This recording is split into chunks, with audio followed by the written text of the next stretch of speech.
Janeiro ganha o título de Patrimônio Mundial como paisagem cultural urbana e o Plano Real chega à maioridade.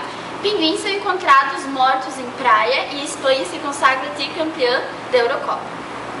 O Plano Real chega à maioridade. O mês de junho de 2012 já inicia com a marca de 18 anos em que o Plano Real entrou em vigor no território brasileiro. Desde o dia 1º do mesmo mês de 1994, os cidadãos brasileiros começaram a sentir estabilidade na economia de seu país, já que antes de tal moeda ser implantada, a inflação era fortemente sentida no bolso de todos. Exemplo disso é o Índice de Preços ao Consumidor, IPC, calculado pela Fundação Instituto de Pesquisas Econômicas, que mede a inflação da cidade de São Paulo, mostrando que em junho de 1994 a taxa foi de 50,75%, enquanto em maio de 2012 foi de apenas 0,35%.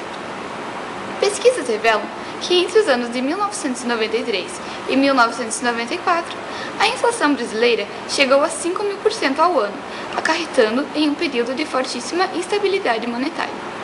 A moeda vigente no Brasil, antes do Plano Real, era o Cruzeiro Real, que circulou cerca de um ano na economia do país. Tal moeda funcionava juntamente com a URV, Unidade Real de Valor, cujo valor variava diariamente. Segundo o Ministério da Fazenda, o Programa Brasileiro de Estabilização Econômica é considerado o mais bem-sucedido de todos os planos lançados nos últimos anos para combater o caso de inflação crônica. O IPCA, índice usado pelo governo para avaliar a inflação do país, teve variação média de 507,3% de dezembro de 1979 até junho de 1994. Nos 18 anos seguintes, a taxa média anual foi de 8,28%. Rio de Janeiro se torna a primeira cidade do mundo a ganhar o título de Patrimônio Mundial como paisagem cultural urbana. A cidade do Rio de Janeiro acaba de receber o primeiro título do mundo como Patrimônio Mundial como paisagem cultural urbana. A aprovação de tal qualificação ocorreu neste domingo pela 36ª sessão do Comitê do Patrimônio Mundial em São Petersburgo, na Rússia. A candidatura foi apresentada pelo Instituto do Patrimônio Histórico e Artístico Nacional, o IPAM. O presidente da instituição, Luiz Fernando de Almeida, e a ministra da Cultura, Ana Holanda, vibraram com a notícia. A ministra relatou que o título vem coroar um belíssimo trabalho que evidencia a cidade que nasceu e cresceu entre o mar e a montanha, e com criatividade e talento criou paisagem, hoje mundialmente conhecidos e tornaram excepcional e maravilhosa.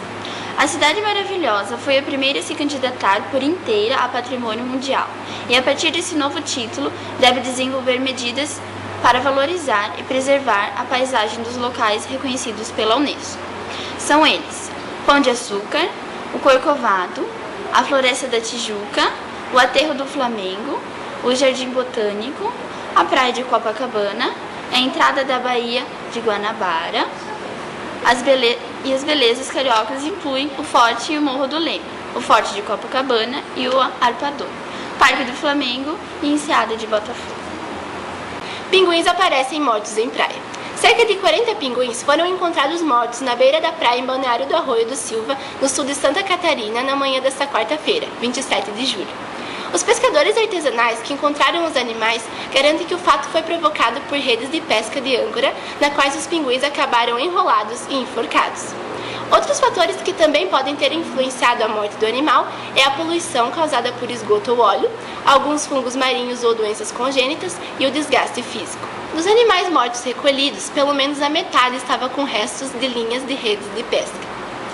Conforme o diretor de Meio Ambiente da Prefeitura do Balneário Arroio do Silva, Eduardo Timboni Marzol, muitos estudos estão sendo feitos no Museu de Zoologia da Universidade do Extremo Sul Catarinense, UNESC, para obter maiores esclarecimentos a partir do aparecimento desses animais na costa.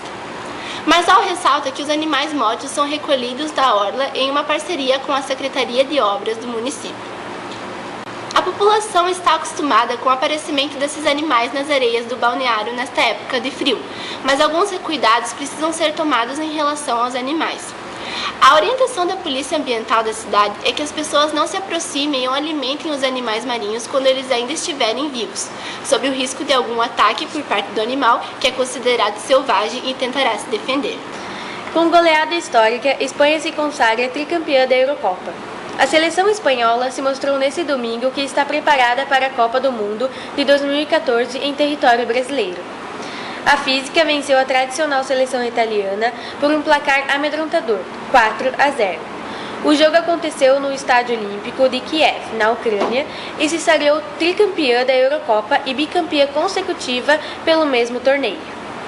La Selección consagrou tal resultado com os gols de David Silva, Jorge Alba, Fernando Torres e Juan Mata. O técnico Del Bosque investiu em um futebol de posse e toque de bola, muitas vezes criticado pela torcida. Apesar da derrota, a Azurra ganhou um prêmio de consolação, a vaga na Copa das Confederações de 2013, que será disputada no Brasil.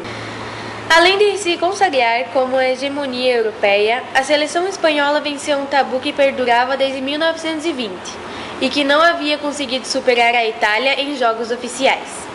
Já que o assunto é a Eurocopa, não poderíamos deixar de falar sobre o jogador destaque. Coincidência ou não, o jogador faz parte do time da Espanha. O meia André Iniesta, do Barcelona, foi um dos destaques da seleção espanhola que conquistou a Eurocopa 2012. Iniesta deu à Espanha o segundo título consecutivo de craque da Eurocopa. Na campanha anterior, em 2008, em que a seleção também foi campeã, o melhor do torneio foi Xavi. A escolha foi feita por comitê técnico constituído por 11 integrantes. E esse foi mais um Furo Univille, onde você fica sabendo das notícias do mundo e do Brasil. Tenha um ótimo dia!